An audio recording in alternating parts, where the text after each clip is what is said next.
சின்ன கிரவுண்டும் கிரிக்கெட் மேட்சும் நாங்கள் எப்படி கிரிக்கெட் மேட்ச் விளையாடினோம், ஏன் இந்த கிரவுண்டை செலக்ட் பண்ணோம் அப்படிங்கிறது தான் நம்ம இப்போ இந்த வீடியோவில் பார்க்க போகிறோம். எங்கள் ஊரில் உள்ள பசங்க எல்லாம் படிச்சுட்டு வெளியூருக்கு வெளிநாட்டுக்கெல்லாம் அப்படி வேலைக்கு போயிட்டாங்க. அவங்களாம் இந்த பொங்கல் விழாவுக்கு ஊருக்கு வந்திருந்தாங்க. கிரிக்கெட் மேட்ச் நடத்தணும்னு சொன்னாங்க. பெரிய கிரவுண்ட்லலாம் வச்சு கிரிக்கெட் மேட்ச் நடத்த வேண்டாம், ஓடிச்சாடிலாம் இப்போ எங்களால் செய்ய முடியாது, அதனால் சிம்பிளாக ஒரு கிரவுண்டை பார்க்கலாம் அப்படின்னு சொன்னாங்க. உடனே நாங்கள் இந்த கிரவுண்டை பார்த்தோம்.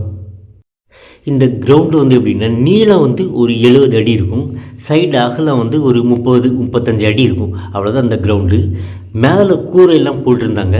அப்புறம் சுற்றி கம்பியெல்லாம் வச்சு ஒரு பால் எவ்வளோ அடித்தாலும் அது வெளியே போகாதது மாதிரி சுற்றி கம்பியெல்லாம் அடித்து வச்சு நீட்டாக வச்சுருந்தாங்க.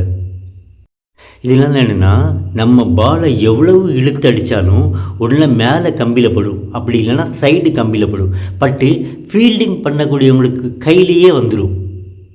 விளையாடுறதுக்கு நல்ல ஈஸியாக இருந்தது, ஆனால் ரன்ஸ் எடுக்கிறதுக்கு ரொம்ப கஷ்டமாக இருந்தது. இதனால என்னென்னா, நாங்கள் கொஞ்சம் ரூல்ஸ் வச்சுருந்தோம். அது என்ன ரூல்ஸ்னால், பாலை இழுத்து அடித்து கம்பியில் பட்டு கேட்ச் பிடிச்சா அவுட்டு கிடையாது.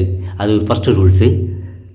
எவ்வளவு சைடு இழுத்தடித்தாலும் அந்த கம்பியில் பட்டு ஃபீல்டிங் பண்ணக்கூடியவங்களுக்கு கையில் பால் கிடச்சிரும்.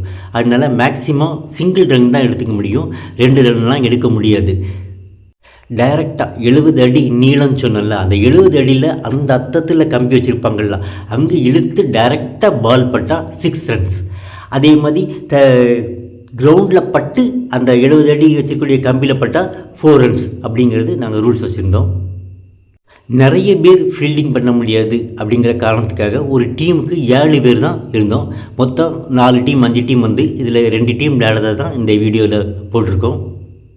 நாங்கள் மேட்ச் ஆடும் பொழுது 10 ஓவர் வச்சு விளையாடணும்.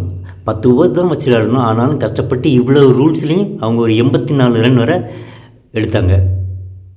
2வது பேட்டிங் பிடிச்சவங்களுக்கு 85 ரன் எடுக்கணும். அதாவது அவங்களால எடுக்க முடியல.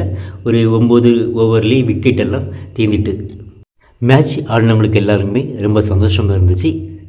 உங்களுக்கு இந்த வீடியோ எப்படி இருந்தது, பிடிச்சிருந்தா லைக் பண்ணுங்கள், ஷேர் பண்ணுங்கள், மறக்காமல் சப்ஸ்கிரைப் பண்ணுங்கள்.